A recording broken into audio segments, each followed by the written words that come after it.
देखो ओडिशा रे प्रथम थर लगी आज शुभारंभ है पद्मपुर रे अशोका पड़िया सब डिविजन स्तरीय कृषि जंत्रपाति मेला ओडिशा रे प्रथम होइकि जेन थे कृषि और विभिन्न जंत्रपाति ट्रैक्टर नहीं विभिन्न कथा धान कटा मेसीन विभिन्न जिनिस आसिक प्रदर्शनी होचे ड्रोन प्रदर्शनी होचे एवं ताके चाषी मैंने बहुत संख्यार आसिक उपस्थित अच्छा 3 दिन धरिकी चलवा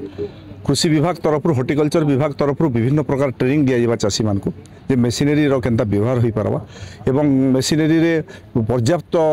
सब्सिडी केंद्र एवं राज्य सरकार दौचे तार बेनिफिट चाषी मैंने नेबार कथा एवं आपण एवं जेन जीएसटी रो रिवाइव है से कृषि विभाग रे चाषी मान लगी सब बेसी बेनिफिट होइछे आपण सब ट्रैक्टर नु लेके सब मेसिनरी दरदाम बहुत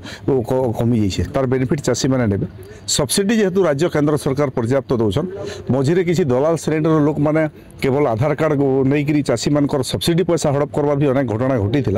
मुझे लगी सब अधिकारी मान सूचना भी देली जे केनसी मध्यस्थी पैसा नहीं खाबार कथा चाषी मान लगी योजना है बेनिफिट है चाषी मान लगी केंद्र राज्य सब्सिडी पैसा देवे चाषीर अकाउंट के जीवार कथा एवं से दिगरे सचेतनता रहार कथा आज